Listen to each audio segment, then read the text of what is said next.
This isn't your regular Brezza. This is slightly less powerful, but mileage fuel efficiency के मामले में 26 से ज़्यादा का आपको ऑफर करेगी। मैं ऐसा क्यों बोल रहा हूँ? क्योंकि ये है मारुति सुजुकी ब्रेजा SCNG, जिसमें कि आपको एग्जैक्टली वही सेटअप मिलता है जो कि अर्टिगा वाला किट है। एग्जैक्टली दैट मीन्स लगभग 9.5-10 किलो का आपको ये किट मिलेगा। अगर आप लीटर्स में वाटर कैपेसिटी के हिसाब से देखोगे तो 55 लीटर के आसपास है। इसका मतलब बूट स्पेस जो है वो कॉम्प्रोमाइज़ होगा। पहले भी अगर आप बूट की बात करोगे तो 340 लीटर्स का था ब्रेजा का, जो कि सेगमेंट में ऑफकोर्स सबसे ज़्यादा नहीं था, नेक्सॉन का आता है। इसके बाद में बूट स्पेस ऑलमोस्ट ना के बराबर आपको मिलेगा। आपको दिख रहा होगा कि मैं ढंग से बैठ नहीं पा रहा हूँ, बट क्योंकि माउंट किया है यहाँ पे तो थोड़ा सा स्पेस नीचे छोड़ा गया है, तो माउंटिंग की गई है, तो यहाँ पे आपको थोड़ा स्पेस दिया गया है जिसमें छोटे बैग्स या छोटे ट्रॉलीज जो है वो आप रख सकते हो। एग्जैक्ट तो नहीं पता, बट आई एम श्योर 340 का आधा तो ईजिली हो गया होगा। 160-170 लीटर के आसपास आपको बूट मिलना चाहिए। Another interesting bit about this particular version is this beautiful satin blue color. Matte finish आपको दिया गया है, जो कि हमने अभी तक ब्रेजा में नहीं देखा है। एंड आई गेस ये वाला कलर इनको थोड़ा रेगुलर मॉडल में भी लेकर आना चाहिए।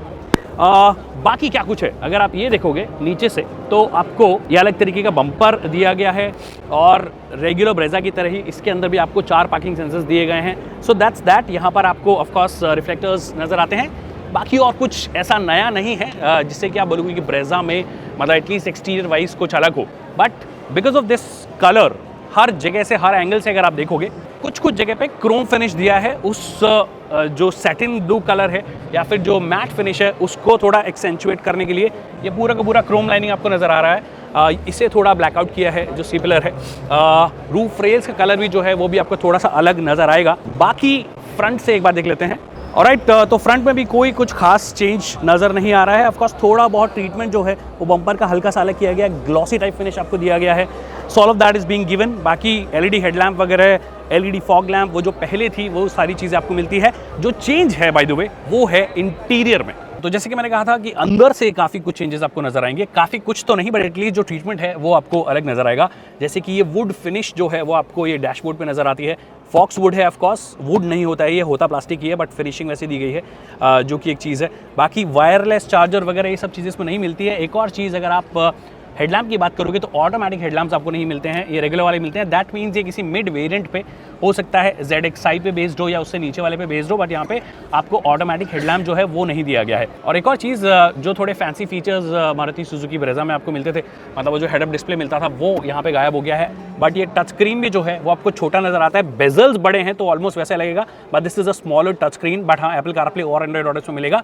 और जो रेगुलर स्टूडियो है, स्मार्ट प्ले स्टूडियो, वो आपको मिलेगा। जो एडवांस वाला इनका आता है सारी नई कार्स के अंदर टॉप एंड वेरिएंट में, वो आपको यहाँ पे नहीं मिलेगा।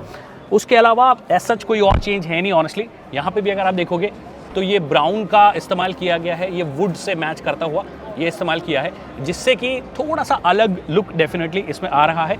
बाकी आप चाहे फ्रंट सीट्स की बात कर लीजिए या रेयर सीट्स की बात कर लीजिए, उसमें कोई भी बदलाव नहीं आएगा। ऑफकोर्स जो फ्यूल या CNG का जो लिड है उसको खोलने के लिए आपको यहाँ पे टैप करना पड़ेगा, उसके बाद में आपकी लिड खुल जाएगी और आप उसको फिल कर सकते हो। अब फाइनली एक बार को हम बात कर लेते हैं कैपेसिटी की। So it's the same 1.5 litre petrol engine जो आपको रेगुलर ब्रेजा में भी मिलता है, बस उसकी पावर आउटपुट फिगर्स जो हैं वो थोड़ी कम है। 87 bhp के आसपास आपको पावर मिलती है, और आई थिंक 113 न्यूटन मीटर्स के आसपास का पीक टॉर्क मिलता है। अगर आप रेगुलर मॉडल की बात करोगे तो वो आई थिंक ऑलमोस्ट 100 HP के आसपास आ जाता है, और ये 5 स्पीड मैनुअल के साथ में आपको मिलेगा। ग्रैंड विटारा का प्लेटफॉर्म है। अर्टिगा वाला जो CNG किट है, आई थिंक 26-27 kmpl के आसपास आपको फ्यूल एफिशिएंसी ईजिली इसमें मिल जानी चाहिए। तो यही है इसके बारे में। लॉन्च बाय द वे इसका अभी तक नहीं हुआ है, लॉन्च बहुत जल्दी होने वाला है। अगर आपको थोड़ी सी और फ्यूल एफिशिएंट शहर में चलने के लिए, अगर आप मेजर सिटीज में रहते हैं, I think it makes a lot of sense. Also it is the safest Maruti Suzuki ever. And now the pricing कितनी होगी, सिंस मेरे को लगता है कि VXi पे बेस्ड ये वाली होने वाली है, तो VXi की प्राइसेस से आप बोल सकते हो कि 60 से 70 हज़ार रुपये ज़्यादा होनी चाहिए, क्योंकि हमने ग्रैंड विटारा में भी ये देखा है जो CNG वर्जन्स हैं वो 60,000 से लेकर 90,000 तक महंगे हैं। अर्टिगा में भी सेम केस है। So that's what it is about the pricing as well. I hope मैंने आपके सभी सवालों का जवाब सही दे दिया हो। अगर ऐसा है तो इस वीडियो को लाइक करिए, शेयर कीजिए, और ऑटो एक्सपो की धमाकेदार धुआंधार कवरेज के लिए keep watching ICN Studio. Thank you so much people for watching this video.